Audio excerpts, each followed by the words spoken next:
Matahom nga kabuntagon mga kapaglaom. Atong hisgutan nining adlaw, Pebrero 3, mga atong morning devotional nga naguluhan. Ang iyang pag-amuma. Ug ang atong teksto makita sa Juan 6 bersikulo 35 nga nag-ingon: Ako si Jesus mitubag kanila. Ako mao ang tinapay nga naghatag og kinabuhi. Siya nga moari kanako dili gutomon, ug siya nga mosalig kanako dili gayud uhawon. Nakasinati ka na ba nga gigutom sa tinuod nga panginahanglan ng pagkaon? Akong hingpit nga nasinati kana sa akong pag-adto sa Estados Unidos. Daghang mga dekada milabay. Lisod ang pagpangita og mga trabaho sa sinugdanan. Ug kami nagdepende sa usa ka simbahan nga naghatag kanamo og usa ka sinumanang nga kahon sa pagkaon nga adunay tinapay, keso, bugas, mga liso, ug uban pa. Usa ka adlaw sa diha nga akong giablihan ang refrigerator, nakita nako ang pipila lamang ka tinapay ug keso. Wala nay lain.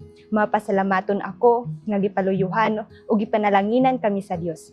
Sa hinay ang mga butang nahimo nga masayon ug mas maayo. Ang tinapay usa ka dakong kabalaka sa una nga siglo. Daghang mga tawo ang nagtrabaho, alang niini matag adlaw. Sa diha nga gihimo ni Jesus ang milagroso nga pagpakaon sa panon sa katawhan. Juan 6 bersikulo 1 hangtod 13. Gihubad sa mga tawo nga ang gipaabot nga propeta sama ni Moises, tan-awa sa Deuteronomio 18 bersikulo 15, miabot na. Sapagkat tinuod kini siya mao gayud ang propeta nga moanhi sa kalibutan. Juan 6 bersikulo 14. Gusto sa mga tawo nga masiguro nga siya ang gipaabot. Mao nga gihangyo nila siya nga mohimo og laing ilhanan aron sila motuo kaniya. Tan-awa sa Juan 6 bersikulo 30 ug 31. Ilagyusgutan ang mana. Ang Dios naghatag og tubig ug pagkaon alang kanila sa kamingawan pinaagi ni Moises. Pamatud-an ba ni Jesus ang iyang kaugalingon pinaagi sa pagbuhat sa sama? Gipatin-aw ni Jesus ang siya mao ang tinuod nga tinapay gikan sa langit, nga naghatag ug makahatag og kinabuhi nga pagkaon sa kalibutan.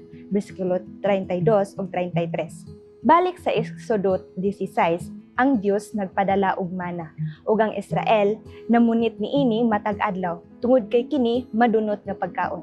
Sa ikaunom lamang kaadlaw nga sila mamunit og duha alang sa ipapahulay, diin sila mopahulay sa paghinumdom sa ilang balaanong tigtagana. Apan ang tinuod nga tinapay gikan sa langit mao'y gipahinungdan sa mana. Naghatag og permanente og padayon nga pagkaon. Ako mao ang tinapay nga nagahatag og kinabuhi. Siya nga moari kanako dili gutomon ug dili gayud uhawon. Bersikulo 35. Sa Juan kini ang unang tin-aw nga ako mao ang pahayag. Gisundan sa usa ka sanglitanan alang sa pagkatawo ni Jesus.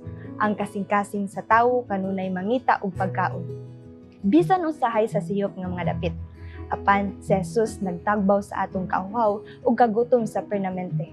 Diha kaniya atong makita ang kaluwasan, kasiguruhan, kalipay, kahulugan, katuyuan, ug tinuod nga pagkaon. Siya nagpuno sa atong mga kalag. Siya maong atong tanan sa tanan. Ginoo, hatagi kami karong adlaw sa among adlaw-adlaw nga tinapay. Jesus, mag-ambot ta mga kapaglaom. Amahan nga balaan, nahitasan ka sa mga kalitan. Ginoo, dako kami pagpasalamat sa imong mga pulong nga gihatag kanamo nga among napatilinghugan amahan nga katumatusok sumuna hunag kasing-kasing nga dili gayud kami mabala ka Ginoo sa mong inadlaw-adlaw nga pagkaon tungod kay ikaw maga-provide ka namo amahan.